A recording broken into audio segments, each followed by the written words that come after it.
Hello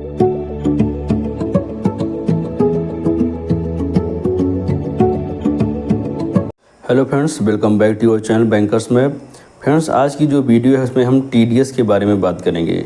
TDS क्या होता है, टीडीएस कब कटता है और अगर टीडीएस आपका कट गया तो आपका रिफ़ंड कैसे होता है। टीडीएस को जानने से पहले आपको पता होना चाहिए कि फिक्स डिपॉजिट क्या होता है। आप जब भी अपना अमाउंट, कुछ लमसम अमाउंट, जैसे मान लीजिए 1 लाख, 2 लाख, 10,000, 50,000, 20,000, कुछ इकट्ठा एक मुश्त अमाउंट आप फिक्स करते हैं, उसको फिक्स डिपॉजिट में डालते हैं, तो कुछ अमाउंट ऐसा होता है जब उस पर आपको इंटरेस्ट मिलता है तो इंटरेस्ट की एक लिमिट होती है। अगर उस लिमिट के ऊपर जब भी वो एक्सीड करता है तो उस अमाउंट पे टीडीएस कटता है। तो ये लिमिट कितनी होती है, आपका टीडीएस कब कटता है और किस किस का टीडीएस नहीं कटता है, टीडीएस कटने से बचने के लिए क्या क्या करना चाहिए, वो चीज़ें क्या होती है, इस वीडियो में हम आज जानेंगे।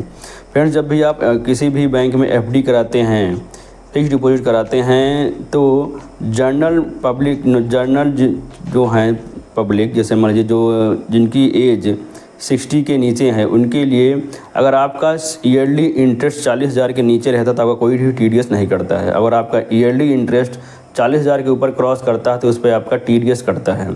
टीडीएस कटेगा आपका कितना, अगर आपका पैन कार्ड लगा हुआ है तो आपका 10% का टीडीएस कटता है, और आपका अकाउंट में पैन कार्ड नहीं लगा है तो आपका 20% का टीडीएस कट जाता है।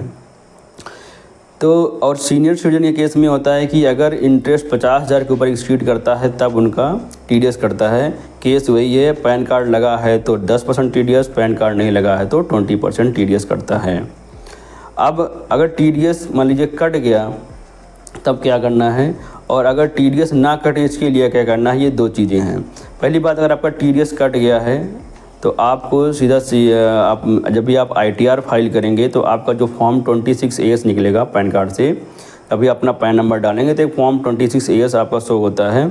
वहाँ पे आपका टीडीएस अमाउंट दिखता है और आप उसको क्लेम करके आप उसे रिफ़ंड में मंगा सकते हैं। आपको ये करना है। और अगर आपका टीडीएस ना कटे इसके लिए क्या करना है, इसके लिए जब भी आप नई एफडी बनाएं, जब भी आप कोई नई एफडी बनाएं तो जो जिनकी एज 60 के बिलो है उनको फॉर्म 15G, और जिनकी एज 60 प्लस है उनको 15S सबमिट करना होता है, ब्रांच में, बैंक में सबमिट करना है। अब ये फॉर्म सारे ऑनलाइन भी सबमिट हो जाते हैं। अगर आप ऑनलाइन बैंकिंग वगैरह कुछ मोबाइल बैंकिंग वगैरह चलाते हैं तो ये फॉर्म ऑनलाइन भी सबमिट हो जाते हैं।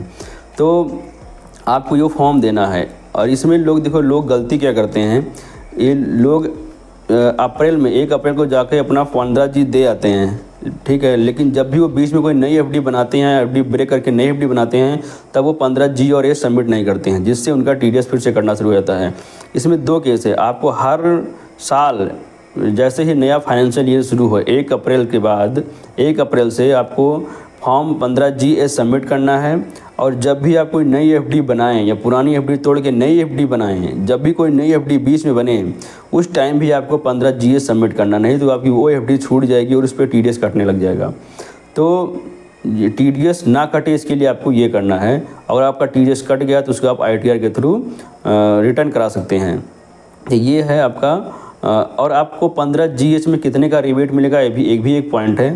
तो नॉर्मल जिनकी एज बिलो 60 है उनको 3 लाख का तक आप रिबेट ले सकते हैं। जो भी आपका इंटरेस्ट है उसमें आप 3 लाख तक के रिबेट ले सकते हैं आप टीडीएस, ये आपका जो भी टीडीएस है। अगर आपकी एज 60 प्लस है उसमें 7 लाख तक का जो भी अब आपका इंटरेस्ट होगा उस पर आप रिबेट ले सकते हैं। मैं प्रिंसिपल अमाउंट की बात नहीं कर रहा हूँ, प्रिंसिपल अमाउंट इसमें नहीं इंक्लूड है, मैं इंटरेस्ट की बात कर रहा हूँ। जो भी आपको एफडी से इंटरेस्ट मिलेगा, नॉर्मल के केस में 3 लाख और सीनियर सिटीजन के केस में 7 लाख तक का आप टीडीएस वेव करा सकते हैं 15G और H के थ्रू। ये प्रोसेस है आपका टीडीएस के लिए। आप जब भी एफडी कराएं तो इस चीज़ का बिल्कुल ध्यान रखें, क्योंकि हम लोग इंटरेस्ट पे ज़्यादा फोकस करते हैं, उन चीज़ों पे कम फोकस करते हैं और हम लोग का इंटरेस्ट घट जाता है और हम परेशान होते हैं। कभी कभी तो ऐसा होता है कि 4-4, 5-5 साल की एफडी बनी होती है और हर साल टीडीएस करता रहता है, वो हमारा लैप्स भी हो जाता है, हमें पता भी नहीं चलता है। क्योंकि जो अगर एक पिछला क्वार्टर चला गया तो आप उसमें आप पिछले क्वार्टर का आप कैसे क्लेम करेंगे। तो ये सारी चीज़ें आप ज़रूर ध्यान रखें अगर आप एफडी बनाते हैं तो फ्रेंड, इस वीडियो में इतना ही। अभी मैं और ऐसे वीडियो ले आऊँगा इन्वेस्टमेंट और आपके ऐसे ही बहुत सारी वीडियोज़ हैं लोन के रिगार्डिंग। तो आप अगर कुछ चैनल पे कुछ भी अच्छा जानकारी मिली हो तो उसे ज़रूर सब्सक्राइब करें और इस पर बने रहें और हमें सपोर्ट करें। Thank you.